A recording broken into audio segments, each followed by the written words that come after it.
pemberitaan. Sehingga memandang fulan dan fulana sebagai public figure, percontohan untuk rumah tangga yang harmonis. Namun dengan berjalannya waktu, ternyata semua itu hanya settingan belaka. Di balik itu, mereka adalah manusia-manusia yang malu untuk menunjukkan kepribadian mereka. Sepandai-pandainya menyimpan bangkai, suatu saat baunya akan tercium juga. Serapih apapun bangkai ditutupi, tetap saja bau busuknya akan menyebar kemana-mana. Begitupun kebohongan, kecurangan di dalam rumah tangga yang disembunyikan, suatu saat akan terbongkar. Hari ini kita akan berbincang tentang manusia terindah. Jadi sebenarnya kita tuh tahu kita ini siapa. Dan orang yang paling tahu sama kita tentunya pencipta kita, Allah Jalla Jalaluhu. Karena dia tahu tentang apa saja yang akan kita kerjakan. Kemudian orang-orang yang hidup bersama kita. Istri, pembantu, supir, tetangga. Biasanya mereka mengetahui kita ini siapa. Ahibati fillah. Sebelum kita berbincang tentang rumah tangga Rasul Sallallahu Alaihi Wasallam, banyak orang-orang yang diidolakan oleh manusia. Tapi kalau kita tahu isi dapurnya, kita tahu isi kamarnya, isi perutnya, mungkin kita akan muak dan akan meninggalkan. Berbeda dengan Rasulullah Sallallahu Alaihi Wasallam. Engkau tinggal cari yang namanya Muhammad bin Abdullah, bin Abdul Muttalib, bin Hashim, bin Abdi Manaf. Manusia terbaik di atas mimbar. Manusia terindah di hadapan manusia. Manusia termulia di dalam rumah dan tatkala beliau sendirian. Bersama rakyatnya, beliau baik. Bersama kawannya, beliau tulus. Bersama istri dan anak-anaknya, beliau setia. Bersama pembantunya, beliau baik. Bersama lawan dan musuhnya, beliau juga baik. Bersama binatang pun, beliau baik.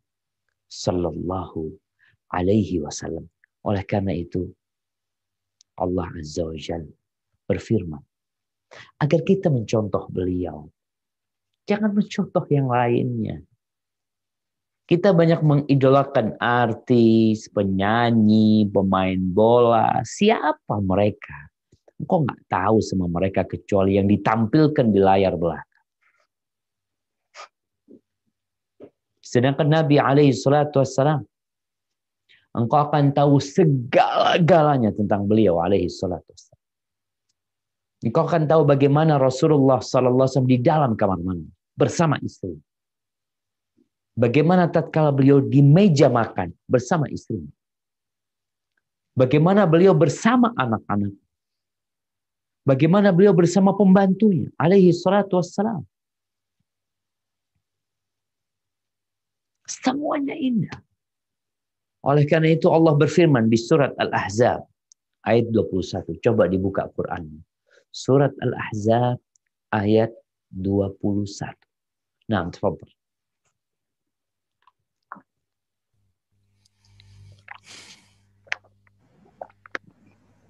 Ya, Ustaz. Dibacakan, Ustaz. Tafadhal. A'udzu billahi minasy syaithanir rajim. Bismillahirrahmanirrahim. Laqad kana lakum fi Rasulillahi uswatun hasanah liman kana yarjullaha wal yawmal akhir wa dzakarallaha katsira. sungguh telah ada pada diri Rasulullah itu suri tauladan yang baik bagimu, yaitu bagi orang yang mengharapkan rahmat Allah dan kedatangan hari kiamat, dan yang banyak mengingat Allah. Barakallahu fikum. Namun suri tauladan ini suri tauladan yang khusus buat yang mau masuk surga.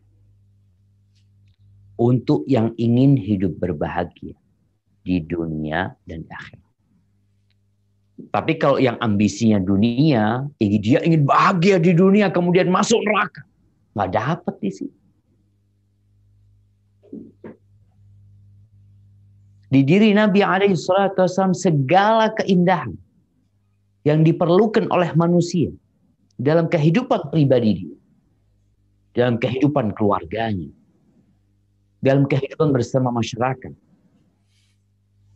di semua aspek kehidupan yang mengantarkan ke surga. Ingat, mengantarkan ke surga. Tapi kan kita tahu nggak semua orang mau masuk surga. Sehingga dia akan cari toladan-toladan yang akan membuat dia bersama-sama masuk neraka.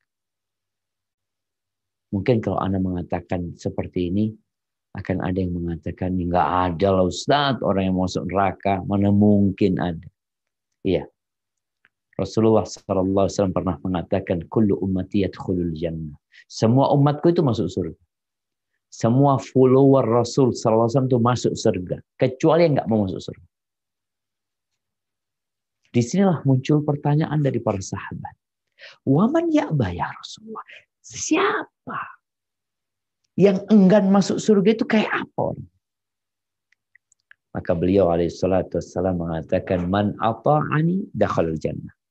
Barang siapa yang mengikutiku, yang taat kepadaku, yang patuh, dia akan masuk surga. Wa man asani faqad aba. Barang siapa yang berpaling, bermaksiat dari aku, tidak mau ngikutin Nabi SAW, dia mengikuti orang lain, maka dia yang enggan masuk surga. Ahibati fillah.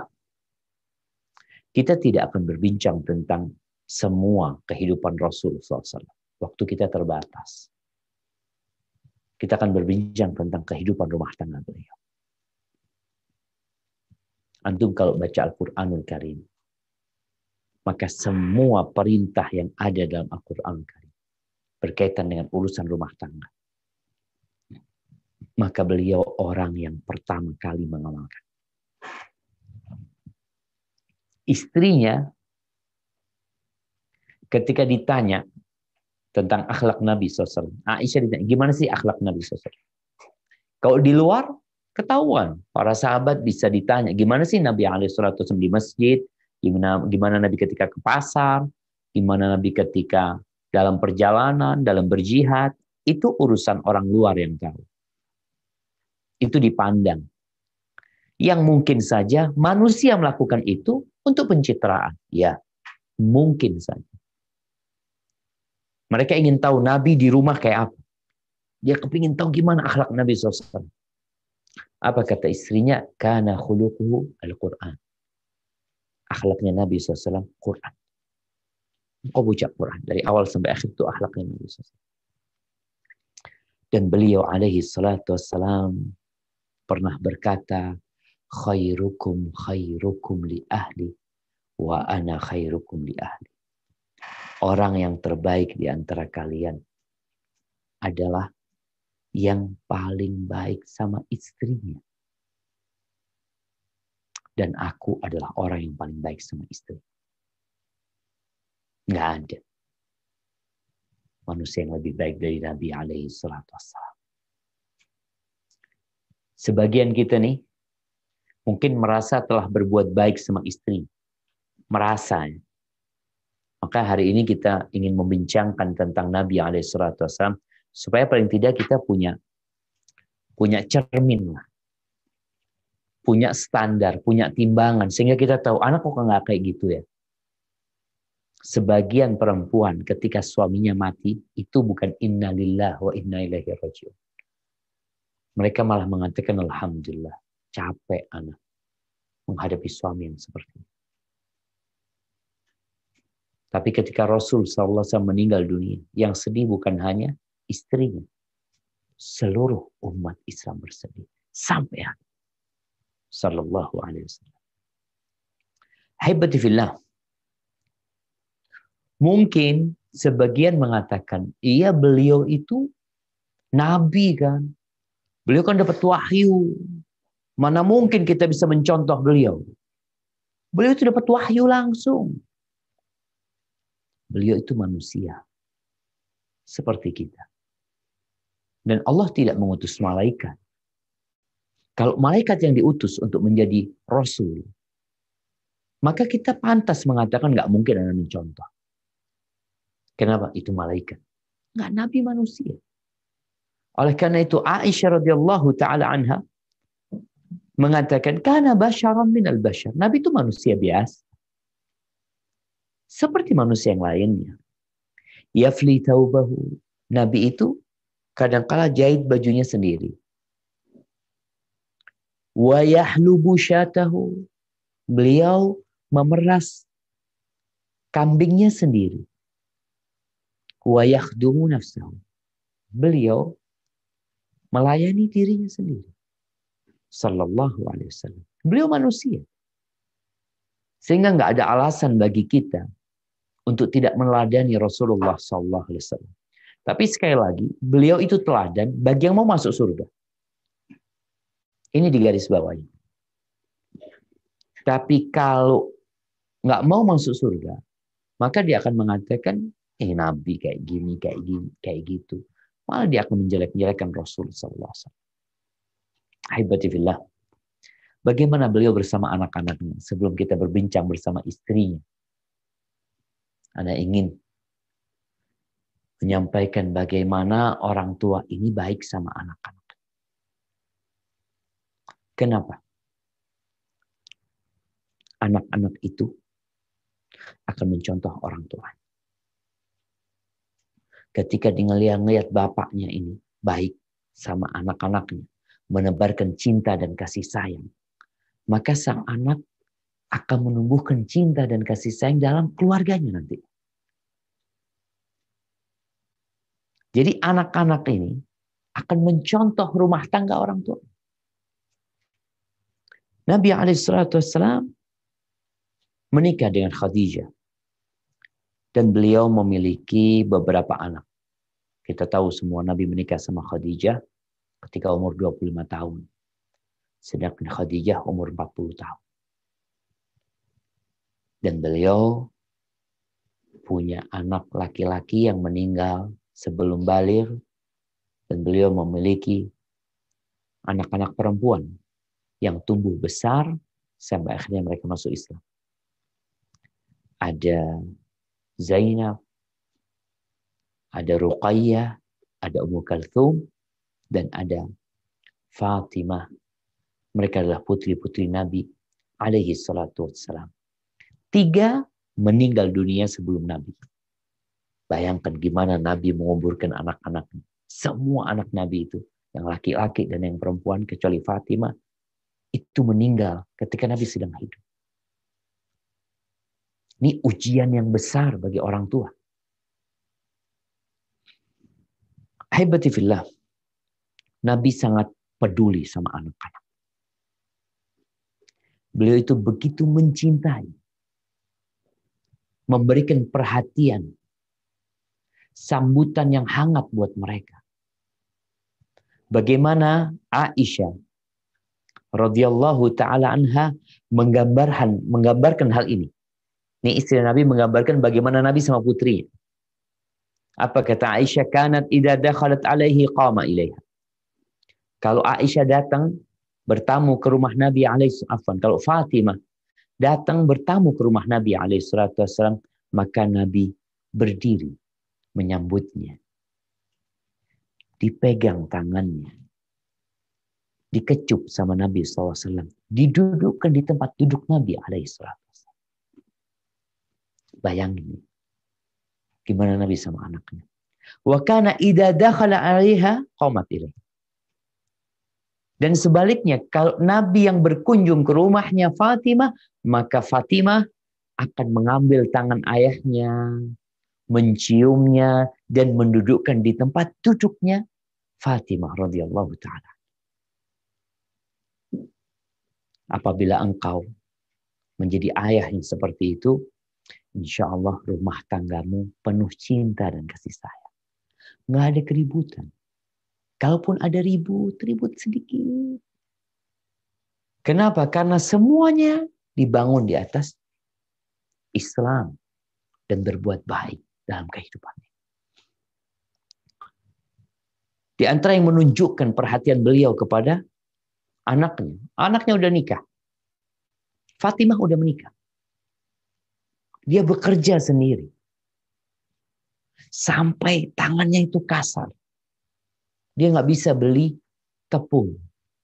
Dia harus beli gandum untuk ditumbuk sendiri. Digiling sendiri, kemudian dibikin roti. Maka dia pernah datang menjumpai Nabi SAW.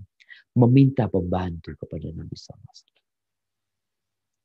Anak yang seperti ini pertanda bapaknya peduli sama anaknya. Kalau enggak, gimana sang anak mau minta sama bapak? Bapak nggak pernah ngurusin anak-anak. Datang ke rumahnya Aisyah, tapi nggak jumpa. Akhirnya di malam hari Nabi SAW pulang ke rumahnya, dikasih tahu informasi kedatangan putrinya. Datang Nabi SAW ke rumahnya Fatimah. Bayangkan. Nggak ada mengatakan anak yang datang ke sini. Orang tua di rumah. Iya, Fatimah udah datang. Tapi tidak berjumpa dengan bapak. Maka sang ayah seharusnya datang ke rumah anaknya. Itu Nabi SAW. Karena ada orang tua yang nggak pernah datang ke rumah putri. Apalagi dia pikir udah nikah, dia udah urusannya sama suaminya. Tapi Nabi datang. Bagaimana kemudian beliau mengajarkan kepada Fatimah dan suaminya Ali bin Abi Thalib untuk membaca Subhanallah 33 kali. Alhamdulillah 33 kali. Allahu Akbar 34 kali. Ketika mereka mau tidur. Itu lebih baik dari pembantu. Masya Allah. Ini hadis riwayat Bukhari dan Muslim. Ketika terjadi keributan, peduli Nabi SAW. Di rumah tangga putrinya. Beliau nggak ingin ada keributan. Suatu hari, beliau masuk ke rumahnya Fatimah. Datang lagi Nabi ke rumahnya Fatimah. Di siang hari. Waktunya orang tidur siang. Sampai rumahnya Fatimah. Ali nggak ada. Maka Nabi SAW bertanya, Aina ibnu ammiki? Kemana anak pamanmu? Bukan bertanya kemana suamimu. Bertanya kemana anak pamanmu. Karena ada hubungan kerabat. Antara Fatimah, Nabi SAW sepupu dengan Ali bin Abi Thalib. Kata Fatimah, ghadabani anifan falam yaqil anni. Ya, tadi ribut, marah dia kemudian. Dan dia nggak tidur di rumah. Dicari sama Nabi SAW. Didatengin. Di mana Ali? Tanya-tanya. Oh, ternyata Ali ke masjid. Dan Ali tidur di masjid. Tidur siang di masjid. Punggungnya penuh dengan debu ketika selendangnya terjatuh. Maka dibersihkan sama Nabi SAW sambil dibangunin. Qum abaturab, qum abaturab. Bangun wahai bapaknya debu. Bangun wahai orang yang sedang berdebu. Sallallahu alaihi wasallam. Nabi peduli jamaah. Bukan intervensi di rumah tangga anaknya. Enggak. Beliau tidak mau ikut-ikut. Tapi beliau ingin rumah tangga putrinya penuh dengan keharmonisan. Penuh dengan cinta dan kasih sayang.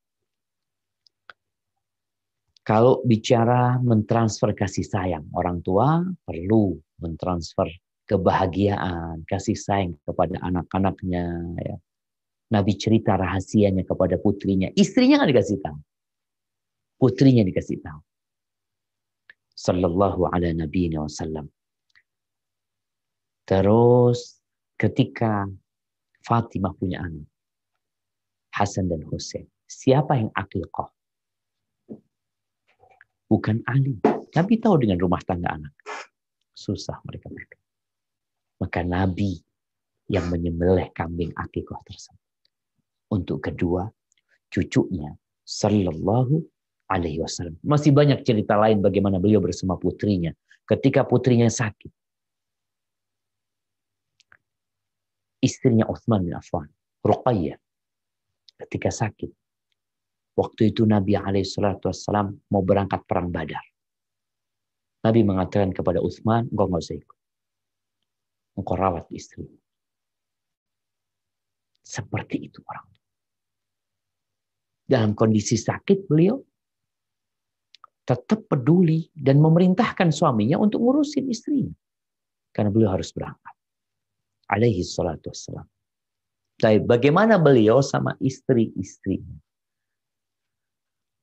Ahibati fillah, buku-buku hadis, kitab-kitab sirah nabawiyah menceritakan tentang betapa indahnya rumah Nabi alaihi salatu wassalam walaupun terbuat dari tanah. Rumah Nabi itu nggak gede ya. Kalau sekarang kan ya Allah ya, semoga Allah mengampuni kita, kadang-kala bikin rumah, ya, kepingin temboknya kayak gini, kepingin kamarnya kayak gini, ruang tamunya seperti ini, ruang makannya seperti ini. Udah jadi rumahnya cerai. Terus buat apa tuh rumah yang bagus? Kalau yang katanya dibangun bersama. Nabi rumahnya kecil. Ya lebih besar dari studio ini. Beliau rumahnya itu 5x5 bersama semuanya. 5x5 ada kamar tidur, ada tempat masak, ada teras. 5x5 rumah Nabi alaihissalam. Beliau orang yang paling dicintai Allah. Makanya di rumah yang kecil itu beliau merasakan surga di sana. Kita sering dengar kalimat baiti jannati. Rumahku surga. Apakah benar? Rumahku surga. Oh, rumahku ada kolam renangnya. Rumahku tingkat 3. Ada mobilnya. Ada pelayannya. Apakah kemudian kau merasa seperti di surga? Atau engkau tidak ingin masuk ke rumah? Capek ribut terus sama istri. Tapi ada orang yang rumahnya kecil. Di kantornya yang mewah, yang dia ingat jendela rumahnya. Yang dia ingat pegangan kunci rumahnya. Karena setiap dia datang mau megang, selalu ada yang megang di balik pintu sana. Siapa? Istrinya yang selalu menanti dia. Ini yang kadang nggak didapat dari rumah-rumah yang besar-besar. Ahibati fillah. Gimana Nabi di rumah bersama istri-istrinya? Nah, tadi kita sebutkan hadis Aisyah radhiyallahu taala anha. Kalau beliau di rumahnya itu, ya beliau bantu urusan rumah. Kana fi mihnati ahli. Beliau bantuin keluarganya. Beliau itu pemimpin. Beliau itu orang nomor 1. Beliau itu panglima perang.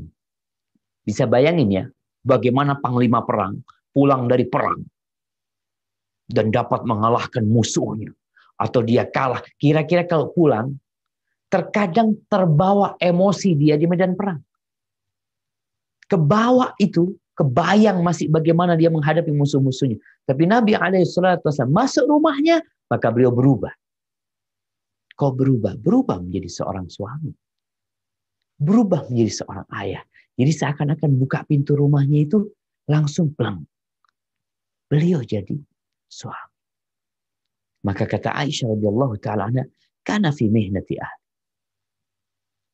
Beliau bantuin urusan keluarga.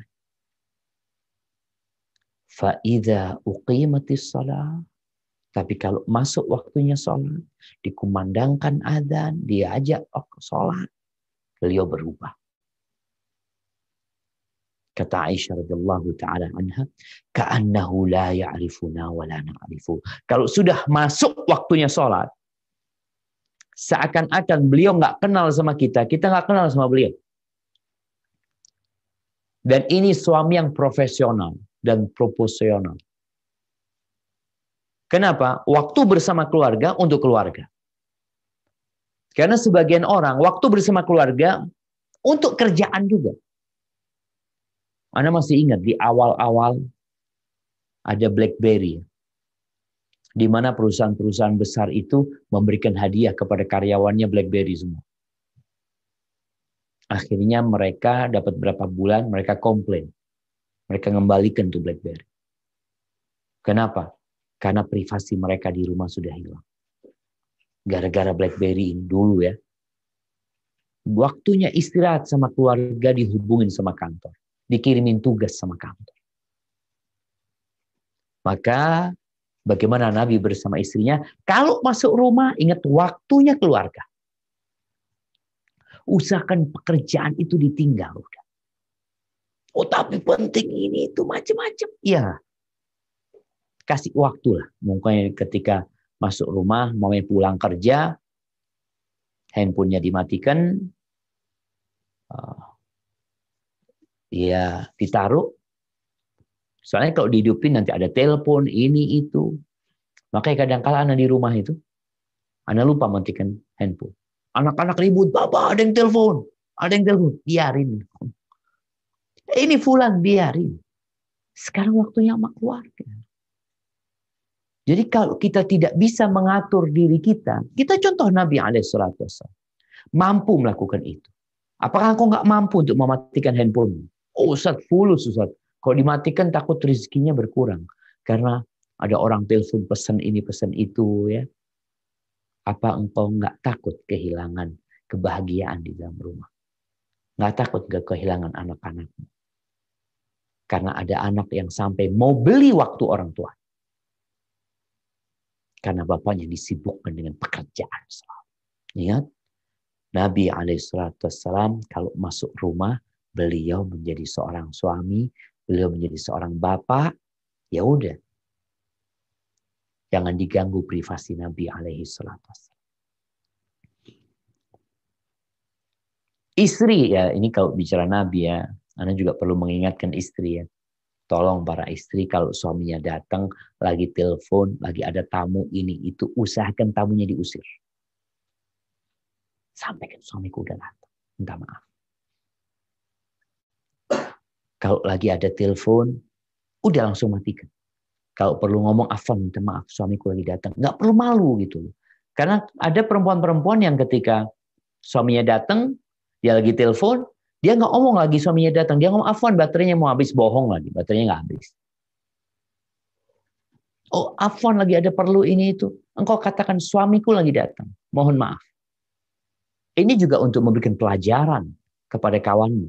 Bahwa ketika suami datang, selesai. Handphone, kawan, apa semuanya. Ma'assalam. Kenapa? Sekarang untuk suami.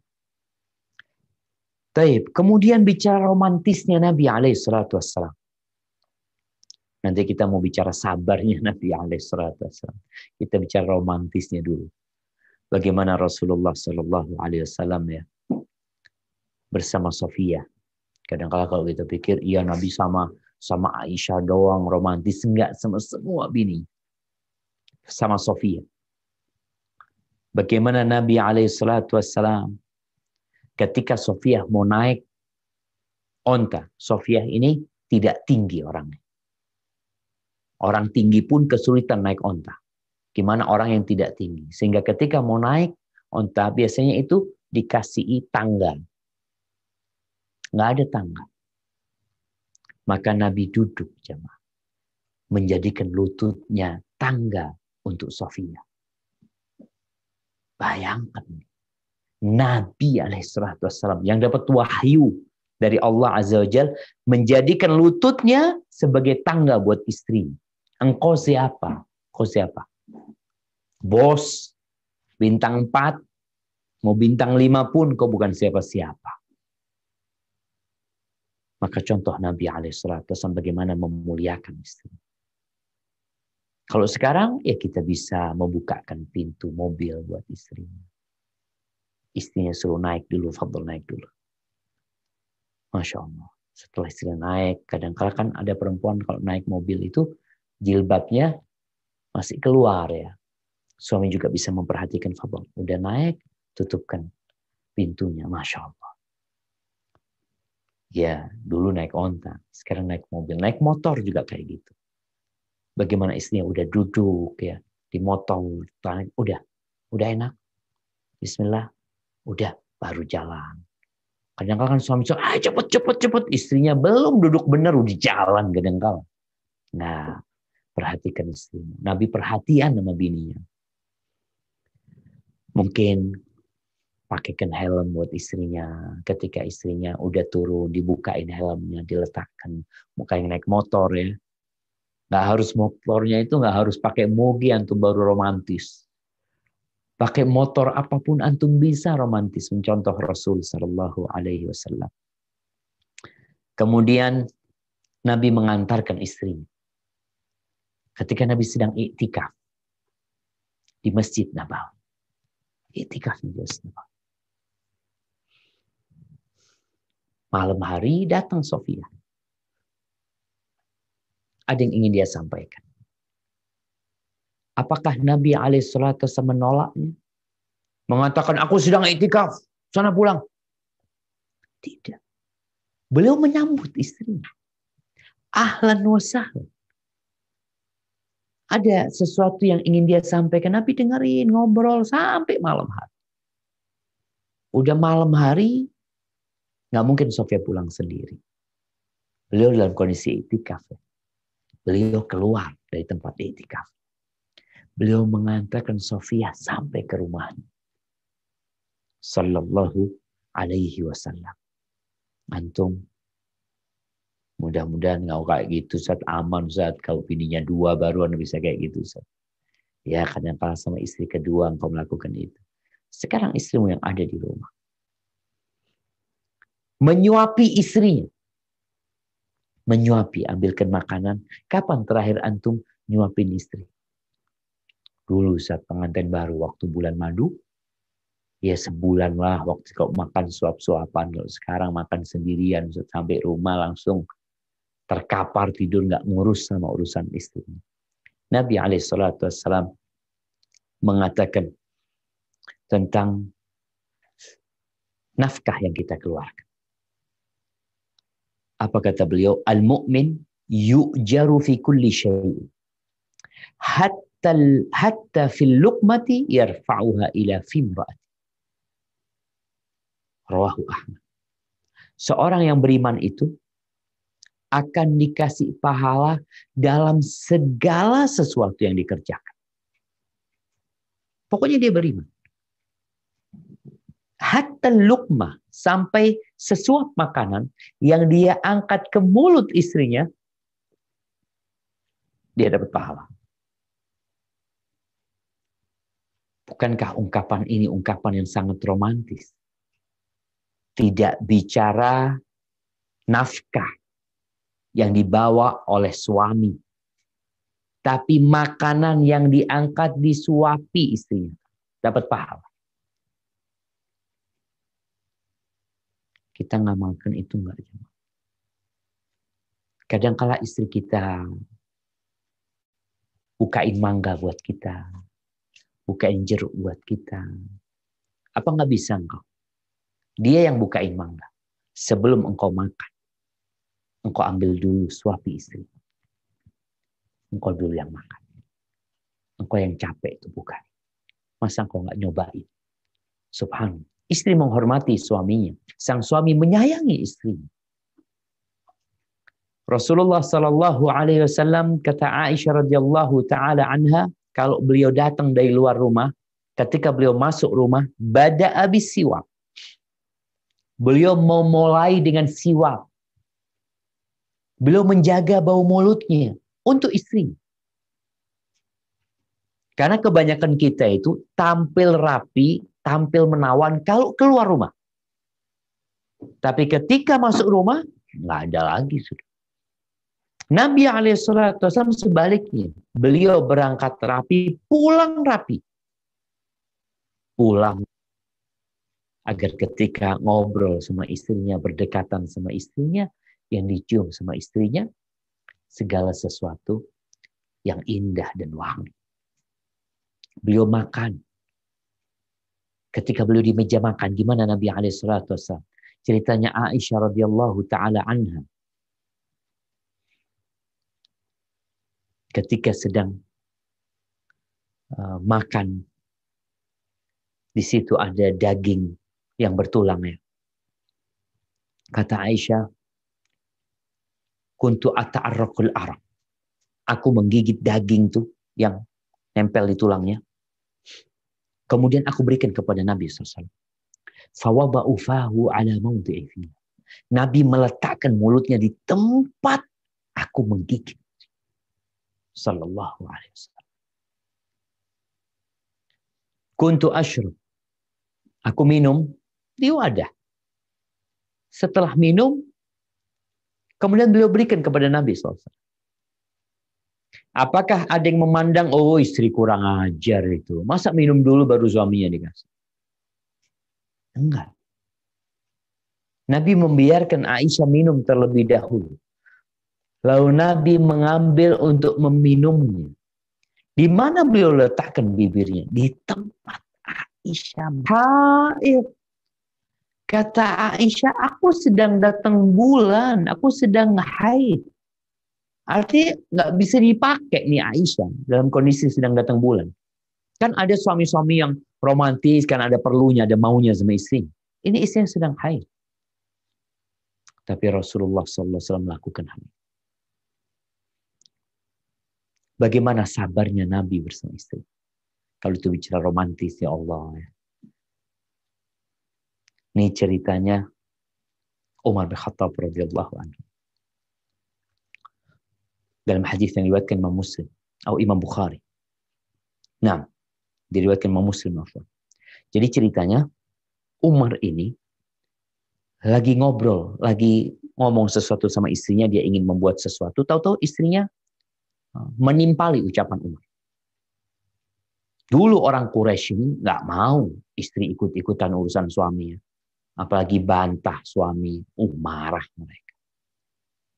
Maka Umar radhiyallahu taala anha pernah mengatakan, gimana engkau beraninya bantah aku? Apa urusanmu ngurusin urusanku? Apa kata istrinya Umar radhiyallahu anhu? Ajaban laka ibn al-Khattab. Kata istrinya, aneh engkau itu, hai putranya Khattab. Dipanggil Ibn al-Khattab sama istrinya. Ma turidu an turaja anta. Engkau nggak ingin dikasih masukan. Ucapannya dikasih arahan sama istri. Engkau nggak mau. Putrimu. Dia kadang-kala bantah Nabi SAW. Sampai seharian Nabi kadang-kala marah sama istri. Umar mendengar itu. Langsung bangkit, diambil selendangnya, berangkat ke rumahnya Hafsah. Artinya dia baru tahu ada kejadian seperti itu. Karena Umar mengatakan dulu perempuan itu di masa jahiliyah, nggak ada nilainya. Sampai datang Islam. Dia berangkat menjumpai Hafsah. Sampai rumahnya Hafsah, Umar bertanya, ya bunayya, innaki laturaji'ina Rasulullah sallallahu alaihi wasallam. Engkau pernah bantah Nabi SAW. Sehingga seharian Nabi itu marah. Faqultulah. Faqalat Hafsah mengatakan, wallah, demi Allah, kita melakukan itu. Betul. Iya. Maka Umar mengatakan, ta'lamin, anni uhadziruki uqubat Allah. Aku memperingatkanmu. Jangan sampai engkau dapat hukuman dari Allah. Jangan sampai Allah murka kepadamu. Jangan engkau tertipu dengan urusan Aisyah. Aisyah itu, dia cantik, dia baik, dan Nabi cinta sama Aisyah. Engkau jadilah lebih baik gitu. Akhirnya setelah itu, Umar bin Khattab udah ngasih tahu putrinya, dia berangkat ke rumahnya Ummu Salamah. Ummu Salamah istri Nabi juga, karena ada kerabat sama Umar bin Khattab radhiyallahu anhu. Kata Umar, Fakallamtuha. Aku ngomong juga sama Ummu Salamah. Apa kata Ummu Salamah? Ajaban laka ya Ibnul Khattab. Engkau itu aneh, wahai putranya Khattab. Qad dakhalta fi kulli syai'. Engkau itu masuk kemana-mana. Hatta tabtaghi an tadkhul baina Rasulillah wa azwaji. Sampai engkau mau masuk dalam urusan Nabi sama istri-istrinya. Engkau juga mau ikut ngurusin. Ketika itu, ucapan Ummu Salamah ini menghancurkan semua yang ada di diriku. Nggak jadi lagi Umar yang mau ngurusin itu sudah. Maka Umar keluar dari rumahnya Ummu Salamah dan dia nggak mau lagi ngurusin hal itu. Subhanallah. Nabi SAW akhirnya dapat cerita Umar bin Khattab radhiyallahu anhu. Nabi cuma tersenyum. Nabi sabar. Ini ingat emak-emak cerita Hafsah sama Aisyah sama Ummu Salamah tadi itu bukan untuk dicontoh. Oh kalau gitu anak akan bantah sama. Enggak, itu perbuatan yang nggak boleh sebenarnya. Tapi Nabi sabar. Karena perempuan itu bengkok. Di sini para suami harus sadar. Nabi SAW benar-benar tahu. Beliau yang menyampaikan kepada para sahabat. Bahwasanya khuliqatil mar'a min dhila. Perempuan itu diciptakan dari tulang rusuk yang bengkok. Kalau engkau ingin luruskan, patah. Terus gimana? Fastamti wa fihinnal iwad. Ya silahkan kau bersenang-senang sama istrimu, tapi kau tahu ada kebengkokan di diri dia. Oleh karena itu Nabi SAW sabar menghadapi istri-istri. Dikasih tahu, ahibati fillah. Makanya Nabi juga memberikan hiburan kepada istri. Kalau ada yang mengatakan, Ustaz, istri anak nggak kerja, Ustaz. Istri anak ibu rumah tangga, anak yang kerja, anak yang capek, anak yang lelah. Istri antum sebenarnya lebih capek daripada anak. Anak bisa rasakan ketika anak di kantor. Anak pagi ngantor sampai siang. Anak nyaman dengan pekerjaan. Tidak terbebani. Tapi kalau sudah pulang, Allahu Akbar. Gimana istri ini ngurusin 6 anak. Yang ini nggak mau mandi, yang ini nggak mau makan, yang ini nggak mau belajar. Subhanallah. Emangnya itu bukan kerjaan? Emangnya nggak capek istri ngurusin anak-anak? Sehingga yang dibanggakan oleh perempuan nih, ada perempuan-perempuan wanita karir, bangga dengan karir dia, bangga dengan jabatan dia. Enggak, itu nggak perlu dibanggakan. Yang bisa dibanggakan tatkala engkau menciptakan generasi masa depan. Ketika engkau dapat menciptakan surga di rumahmu. Ini buat perempuan. Ketika engkau mampu menciptakan surga di rumahmu, baru engkau menjadi wanita karir. Kalau sekedar dapat fulus, dapat rumah, dapat ini itu. Haibati fillah. Nabi berusaha untuk membahagiakan istri-istri. Tentunya semampu beliau. Pernah istri-istri beliau itu minta tambahan nafkah. Beliau nggak kasih. Tapi beliau sabar menghadapi mereka. Bicara dengan hiburan. Pernah suatu hari di Masjid Nabawi itu lagi ada atraksi pas lebaran. Ada atraksi orang-orang Habasyah lagi main tombak ya. Mereka gulung-gulung, salto. Ya, hiburan lah buat para sahabat Nabi pada waktu itu. Kemudian kata Aisyah, aku yang minta, kata, fa imma sa'altun Nabi SAW, wa imma qala. Imma aku yang minta waktu itu, atau Nabi yang berkata kepada. Lupa nih Aisyah. Tashtahina tandurin. Kata Nabi, engkau mau menyaksikan. Fakultu na'am. Iya, kepingin. Apakah Nabi larang? Nabi mengatakan, udahlah baca Quran aja.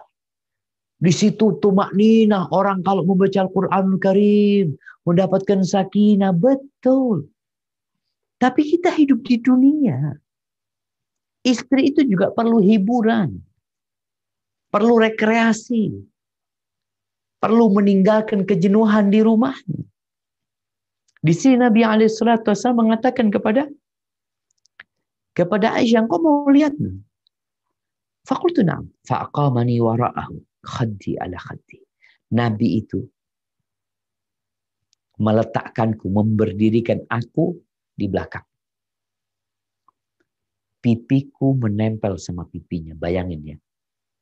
Gimana nonton ini, pipinya nempel sama pipinya Nabi SAW. Wa huwa yaqul dunakum ya bani Arfida. Beliau memotivasi orang-orang yang sedang atraksi. Sambil nonton. Artinya beliau juga menonton gitu. Hatta idza maliltu qala hasbuki. Ketika aku sudah mulai bosan, aku ditanya gimana, udah cukup. Qultu na'am, udah. Ya udah silahkan kau pergi. Ahibati fillah. Itu Nabi SAW. Kadang-kala Nabi SAW memasukkan kawan-kawannya Aisyah. Dimasukkan agar main sama istrinya. Jadi kadang-kala ada suami yang merasa berat istrinya punya kawan yang datang ke rumahnya. Nabi ini kadang-kala SAW, kawannya itu malah disuruh masuk. Kawan-kawannya istrinya. Aisyah radhiyallahu ta'ala anha. Kemudian Nabi orangnya humoris. Iya. Tadi kita sudah sampaikan bahwa Nabi itu dapat meletakkan dirinya di mana beliau sedang berada. Aisyah ditanya, kaifa kana Rasulullah SAW idza khala fi baitihi? Nabi kalau di rumahnya kayak apa sih?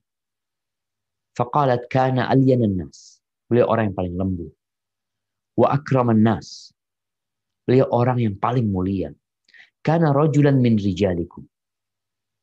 Beliau seperti laki-laki di antara kalian. Illa annahu kana dhahakan bassam.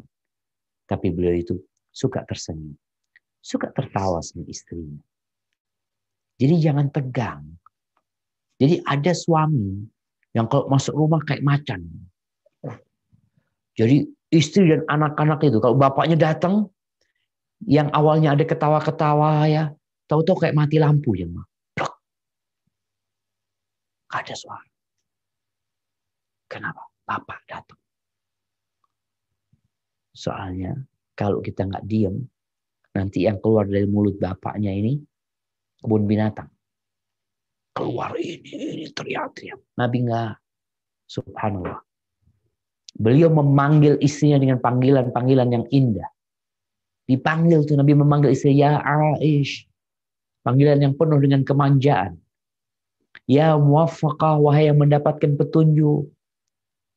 Ada riwayat, ya Humaira, wahai yang pipinya kemerah-merahan. Dipanggil seperti itu. Maka kalau kita nggak mau mencontoh Nabi SAW, siapa yang akan kita contoh? Nih, bicara gurau, canda di rumah Nabi SAW.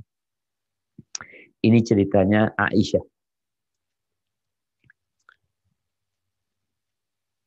Kata Aisyah, ataitu Nabi sallallahu alaihi wasallam bi khaziratin qad tabakhtuha lahu.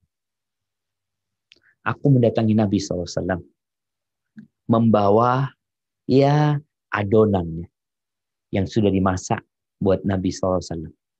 Faqultu li Saudah wa Nabi SAW baini wa bainaha. Ketika itu Nabi kayaknya di rumahnya Saudah.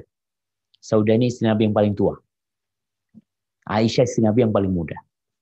Saudah itu menghadiahkan malamnya buat Aisyah radhiyallahu anha. Nabi lagi di tempatnya Saudah kayaknya. Bawalah ini makanan. Lalu Aisyah mengatakan, Nabi di tengah. Ini Aisyah, mau kayak anak nih. Ini Aisyah, ini Saudah. Nabi di tengah. Lalu Aisyah mengatakan, kuli, engkau makan nih. Dikasihkan suruh makan Saudah ini. Fa'abah. Nggak mau makan. Wallahualam kenapa nggak mau makan? Apa nggak enak, ini, itu. Tapi yang jelas Saudah nggak mau makan. Aisyah marah. Dia mengatakan, la ta'kulinna aw la ulattikhanna wajhak. Engkau makan atau kalau enggak, aku, bahasa Jawanya itu aku raupi wajahmu. Apa raupi? Raupi itu diambil terus ditaruh di wajahnya. Engkau makan atau kalau enggak aku taruh di wajah. Itu adonan. Nggak mau, tetap nggak mau saudara. Kata Aisyah, fawadatu yadi fil khazir. Nabi di tengah. Nabi di tengah lagi ngelihat dua orang ini lagi ribut. Nabi ngelihat Aisyah itu ngambil itu adonan, lalu aku cat wajahnya, fatolaitu wajah. Taruh di wajahnya. Nabi ketawa alaihi salatu wassalam, fawadda'a yadahu laha. Setelah itu diambil tangannya si Hafsah ini supaya ngambil makanan itu. Supaya dia lakukan yang sama kepada wajahnya. Fadhahikan Nabi. Nabi ketawa melihat dua orang ini lagi ribut. Tahu-tahu mereka lagi ketawa-ketawa, Umar lewat. Umar lewat mengatakan, ya Abdullah, ya Abdullah. Nabi mengira Umar mau masuk nih. Lalu Nabi mengatakan, quma faghsila wujuhakum. Kalian bangun. Kalian cuci wajah kalian berdua. Sallallahu alaihi wasallam. Seperti itu Nabi bersama istrinya. Jadi nggak tegang-tegangan selalu. Jamaah. Hadis tadi diriwayatkan dalam Zawaid Abi Ya'la al-Mawsili. Rahimahullahu ta'ala. Beliau bermusyawarah sama istrinya. Ada perkara-perkara yang perlu dibincangkan sama istri. Jadi suami, walaupun engkau orang yang pintar, walaupun engkau ustadz, walaupun engkau profesor, engkau doktor, jangan semuanya merasa engkau tahu. Kadang-kala engkau tahu, tapi mengajak musyawarah istri, itu menjadikan istri sadar kalau keberadaannya diperhitungkan oleh suami. Bagaimana beliau bermusyawarah dengan Ummu Salamah? Beliau nabi ya. Antum siapa? Beliau nabi. Beliau masih musyawarah dengan istrinya sallallahu ala nabiyina wasallam. Ahibati fillah. Nabi itu benar-benar memahami kepribadian istrinya masing-masing. Sehingga beliau tahu kapan istrinya marah dan kapan istrinya senang. Dan ini modal buat suami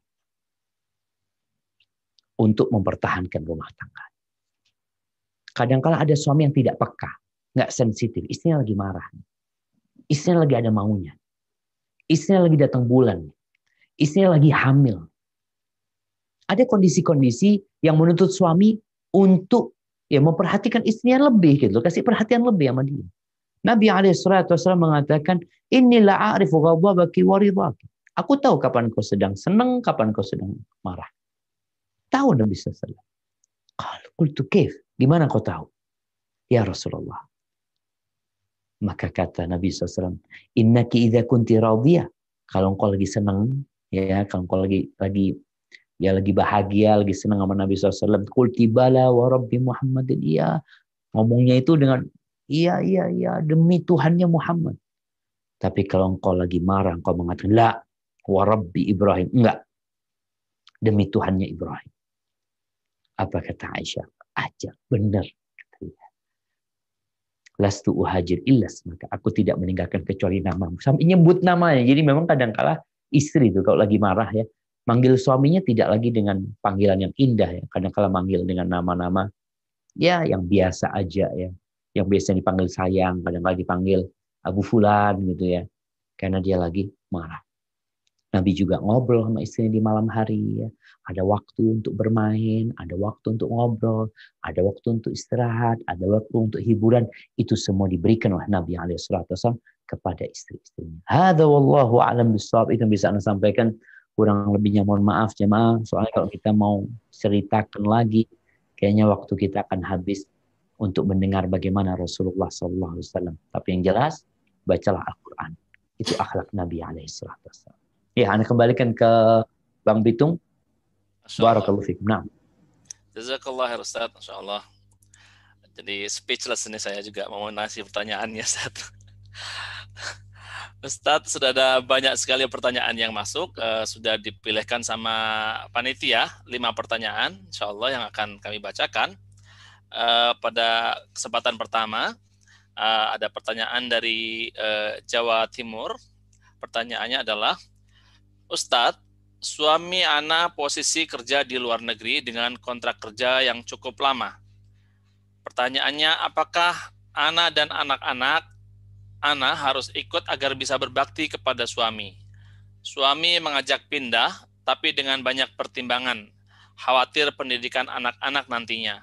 Belum lagi rumah dan kendaraan bingung mau diapakan. Apakah Ana berdosa Ustadz jika memilih tetap berada di Indonesia? Fadhal, Ustadz. Barakallahu fikum. Nah, jamaah. Jadi pandemi ini mengajarkan kepada kita banyak hal. Kalau bicara tentang pendidikan anak, kalau pindah ke luar negeri gimana pendidikan anak? Sekarang dengan pandemi ini, bagaimana pendidikan anak? Anak di rumah saja, anak bersama orang tuanya, maka engkau punya kemampuan untuk mendidik. Jadi Ana rasa pertimbangan untuk pendidikan anak ya tidak perlu terlalu dipikirkan. Engkau bisa mengajarkan apa yang kau ingin ajarkan kepada anak-anak, dan nanti di luar mungkin juga ada pendidikan online nantinya, atau ada pendidikan homeschooling yang memang bisa dengan kawan-kawan Indonesia yang ada di luar negeri. Insya Allah semua itu bisa dipikirkan nanti setelah engkau memutuskan untuk pindah. Dan berbakti sama suami, menemani suami, itu lebih baik. Apalagi kontraknya lama. Anak-anak mendapatkan sosok bapaknya. Dan ibunya juga bersama. Sehingga insya Allah yang engkau khawatirkan itu akan bisa diselesaikan. Kalau bicara bagaimana rumah dengan kendaraan, ya Allah tenang, rumah mau dijual, kendaraan mau dijual, mau dipinjamkan, mau diwakafkan. Insya Allah banyak solusi kalau urusan kendaraan dan rumah. Tapi sekarang niatmu, ketika niatmu untuk berkhidmat kepada suami, urusan pendidikan anak, engkau akan mengcover semua itu. Engkau akan belajar lagi. Kalau bicara pendidikan umum, alhamdulillah sekarang juga bisa belajar online via YouTube, apa banyak yang bisa dipelajari. Dan engkau mendampingi suami, itu akan lebih baik. Wallahu a'lam bishawab. Nah. Baik Ustaz, jazakallah khair. Pertanyaan selanjutnya Ustaz, ini dipilihkan oleh panitia kajian. Ustaz, saya seorang mahasiswa ikhwan berusia 21 tahun. Berkaitan dengan membangun rumah tangga seperti Rasulullah Shallallahu Alaihi Wasallam, saya sangat jarang berkomunikasi dengan akhwat, kecuali jika ada tugas saja. Dan ketika berpapasan langsung dengan akhwat, saya selalu menundukkan pandangan saya, tidak peduli muda atau tua, muslimah atau non-muslim. Intinya, saya selalu menghindar dari akhwat, baik bertemu langsung maupun di chat, sebagai ikhtiar untuk memperoleh jodoh akhwat yang solehah. Saya juga bermuhasabah diri dan terus berusaha istiqomah untuk mengupgrade iman, mengikuti kajian Ustadz Syafiq dan Ustadz Khalid. Saya mohon nasihat dari Ustadz Syafiq sebagai guru saya dengan kiat-kiat untuk mendapatkan seorang pendamping hidup dunia dan akhirat seperti Aisyah radhiyallahu taala anha. Fadhal Ustaz. Masya Allah, barakallahu fikum. Iya jamaah. Jadi menundukkan pandangan, menjaga jarak dengan wanita yang bukan mahramnya, itu sesuatu yang diperintahkan dalam agama kita. Tapi jangan berlebihan.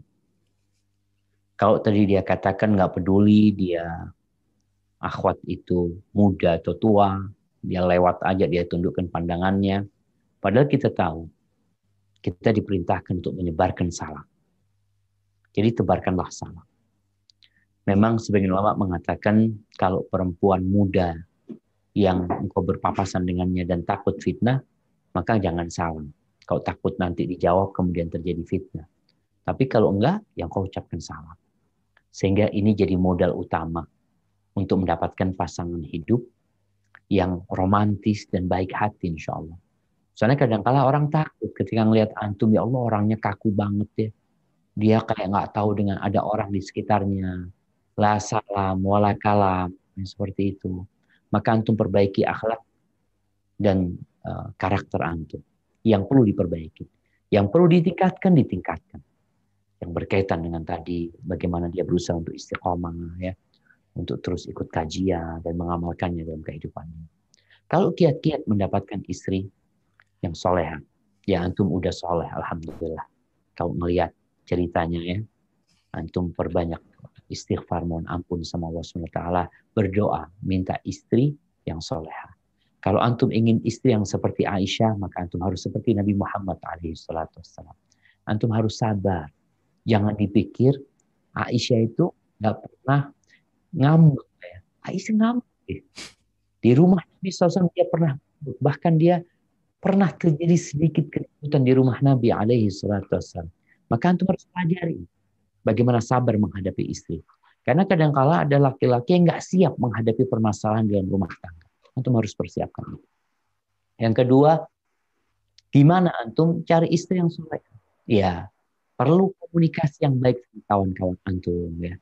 Kawan-kawan yang sudah menikah, yang mungkin dia juga punya istri yang soleha. Bisa sampaikan kepada dia, aku kayaknya sudah waktunya menikah. Kalau mungkin ada pandangan ya. Dan ketika antum sudah mendapatkan pandangan, antum harus teliti dengan seksama. Jangan mudah percaya hanya sama omongan perempuan tersebut. Kadang-kala kan mereka bikin CV, ditulis dia suka kajian, ini, itu, macam-macam. Orangnya gaul ya, artinya sopan, santun. Perlu adanya penelitian. Setelah antum dapat informasi, ada fulana, antum cari tahu tentang dia. Lewat mana? Lewat kawan-kawan, lewat tetangganya, lewat kerabatnya. Agar antum benar-benar mengetahui siapa yang antum pilih. Setelah antum merasa nyaman, baru nih ngazor nantinya. Karena Nabi SAW menganjurkan kepada sahabat yang akan menikah. Itu ditanya, anadzarta ilaiha, ini udah mau nikah nih. Ditanya, kau udah ngeliat? Belum, kata sahabat ini. Undur ilaiha, kau lihat kepada calon istrimu ini. Karena itu akan lebih pererat hubungan rumah tangga di antara kalian nanti. Hadza wallahu a'lam bishawab. Syukran Ustaz. Pertanyaan selanjutnya dari Kalimantan Tengah. Semoga Allah senantiasa menjaga Ustadz dan tim penyelenggara kajian ini dan seluruh kaum muslimin. Amin ya rabbal alamin. Pertanyaan saya, Ustadz, bagaimana nasihat Ustadz bagi diri saya agar senantiasa hidup dengan rasa qanaah dan hidup serba apa adanya, serta tidak mudah untuk membebankan suami dengan hal-hal yang kita inginkan dalam kehidupan ini, yang segala halnya qadarullah serba mahal. Jazakumullahu khairan katsiran. Masya Allah, Masya Allah. Ini istri yang soleh aja. Dia tahu dia punya keinginan, tapi dia tidak ingin membebani suaminya. Bagaimana supaya bisa hidup qanaah? Modal utama hidup qanaah itu adalah beriman dengan hari akhir. Ketika orang beriman dengan akhir, dia tahu bahwasanya segala kesenangan, kenyamanan itu akan diberikan kepada dia. Fiha ma tashtahi anfus wa taladul. Sehingga tatkala dia punya keinginan-keinginan itu dan dia tahu memang nggak mampu untuk mendapatkannya, suami juga susah, dia tidak ingin membebani, dia ingat semuanya insya Allah kita dapatkan di akhirat nanti. Ini beriman dengan hari akhir. Yang kedua, memandang dunia sebagai tempat persinggahan. Bukankah Nabi SAW mengatakan kepada Abdullah bin Umar, kun fid dunya ka'annaka gharibun aw 'abirun sabil. Hiduplah di dunia engkau seperti seorang gharib, seorang asing. Tadi itu pertanyaan yang suami di luar negeri, kalau engkau sedang di luar negeri, kau kepingin apa? Enggak lah, aku cuma 2 tahun kontraknya di sini. Enggak kepingin punya rumah, enggak kepingin punya enggak. Mobil enggak lah. Pokoknya seperlunya. Soalnya 2 tahun aku balik sudah. Jadilah seperti ini. Orang gharib, orang asing. Au abiru sabil. Atau yang lebih baik lagi, kau menjadi seperti orang yang sedang yang transit. Pengembara. Yang sedang lewat di sebuah negeri, dia akan melanjutkan perjalanan ke tempat yang kira-kira apa yang terjadi. Tak baca. Kenapa? Aku akan melanjutkan perjalanan lagi. Ketika kita tahu kehidupan dunia seperti itu, lihatlah orang-orang yang kaya, orang-orang yang sukses. Mereka pun pergi meninggalkan dunia ini. Jadi, itu harus ada di diri kita. Bagaimana kita menyikapi dunia ini. Yang ketiga, jangan suka cuci mata. Cuci mata ngelihat rumahnya orang, ya, lihat mobilnya orang, melihat kendaraannya orang. Kita tuh kalau sering lihat yang di atas, maka kita sulit akan qanaah. Tapi lihat pada yang di bawah. Dan itu kata Nabi SAW. Unduru ikan huwa asfala. Akan tumbuh itu qanaah. Akan tumbuh ridha. Mungkin kau merasa aku nggak punya ini. Engkau lihat ada orang yang lebih parah. Ada orang yang nggak punya rumah. Engkau punya rumah ngontrak. Ada orang yang hidup di jalan. Ada orang yang nggak tahu besok mau makan apa. Engkau alhamdulillah. Ada yang bisa dimakan. Di kulkas masih ada yang bisa dimakan untuk sepekan. Setelah itu Allahu a'lam. Ada orang yang nggak tahu mau makan apa. Maka ini sebuah pencerahan yang manjur dari Nabi SAW ya, untuk menundukkan keinginan-keinginan kita agar kita melihat kepada yang di bawah. Jamaah rahimakumullah. Keinginan itu nggak ada batasnya. Kebutuhan itu terbatas. Camkan hal ini. Keinginan nggak ada batasnya. Tapi kebutuhan ya ada batasnya. Kalau kita bicara baju, ya orang kalau kepingin baju, anak kepingin baju batik, anak udah punya warna coklat. Oh, anak kepingin yang warna hitam. Oh, anak kepingin yang warna hijau. Anak kepingin yang warna keinginan itu nggak ada batasnya. Maka kita lihat kenapa orang-orang yang produksi pakaian nggak berhenti. Karena dia tahu keinginan manusia ini nggak ada batasnya. Tas, bikin tas merek ini itu macam-macam. Dibeli sama orang. Handphone. Dia bikin yang kameranya 3, bikin kameranya 4, bikin kameranya sekian. Dibeli sama orang. Karena apa? Bukan kebutuhan. Karena tahu orang-orang ini ketika mau beli sesuatu itu dengan emosi, bukan dengan akal. Dia nggak butuh, tapi dia ingin. Maka tadi engkau lihat, alhamdulillah kebutuhanmu terpenuhi, keinginan ya nggak ada batasnya. Makanya cukuplah dengan apa yang engkau miliki ini. Sehingga engkau tidak membebani suamimu, dan banyak-banyak berdoa kepada Allah Subhanahu wa taala. Ketika engkau punya sesuatu, berbagi dengan orang-orang yang di bawahmu. Sehingga engkau akan mengatakan, alhamdulillah aku bisa berbagi ya Allah. Itu sebagai pertanda Allah telah memberikan kelebihan kepada dirimu. Hadza wallahu a'lam bissawab. Syukran Ustaz. Selanjutnya pertanyaan keempat. Akan saya bacakan sebuah pertanyaan dari seorang akhwat di Depok, Ustaz. Pertanyaannya, Ustadz, saya ingin menikah, tetapi saya ingin memastikan dulu keislaman saya sebelum menikah. Maka saya izin bertanya kepada Ustadz untuk memastikan keislaman saya. Dulu saya ikut dalam komunitas punk, dan kalau dipikirkan dengan seksama, di sebagian lagu-lagu dan video klip mereka terdapat kekufuran dan kesyirikan. Saya dulu sempat mengajak dan merekomendasikan punk kepada teman-teman saya, dan sebagian teman-teman saya juga teman-teman tersebut juga ada yang merekomendasikannya lagi kepada teman yang lain. Sekarang saya sudah meninggalkan hal tersebut, tapi saya belum merasa sanggup untuk ikut mendakwahkan sunnah kepada orang-orang yang telah ikut terbawa ke dalam pang tersebut dengan sebab ana. Karena saya merasa canggung dan masih kurang ilmu. Apakah hal ini, yaitu tidak mengajak orang-orang yang ana jerumuskan ke dalam pang untuk mengenalkan sunnah, menyebabkan saya kafir, Ustaz? Masya Allah. Barakallahu fiik. Subhanallah, ana baru tahu nih. Jazakumullah khairan. Kalau ternyata di lagu-lagu mereka itu ada unsur kekufuran. Mungkin nanti ana bisa dikasih beberapa liriknya supaya bisa dikaji dan sebagai bahan untuk mendakwain mereka juga. Karena banyak orang-orang yang nggak paham.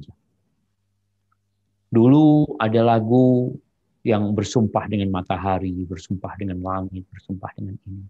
Salah satu bentuk kesyirikan. Maka kalau yang antum sebutkan benar, dan antum sudah menjerumuskan sebagian orang kepada kesesatan tersebut, antum punya kewajiban sebagai salah satu bentuk konsekuensi antum, komitmen antum bertobat kepada Allah SWT, memberikan penjelasan kepada mereka bahwa afan, ana dulu salah. Kalau dikatakan ana masih canggung, kenapa dulu antum nggak canggung untuk memanggil dan mengajak kawan-kawan antum kepada kesesatan? Sekarang untuk mengajak mereka kepada kebenaran, antum jadi canggung. Seharusnya antum lebih semangat lagi. Namun, antum harus sabar. Kalau bicara antum kurang ilmu, belajar. Apa masalahnya?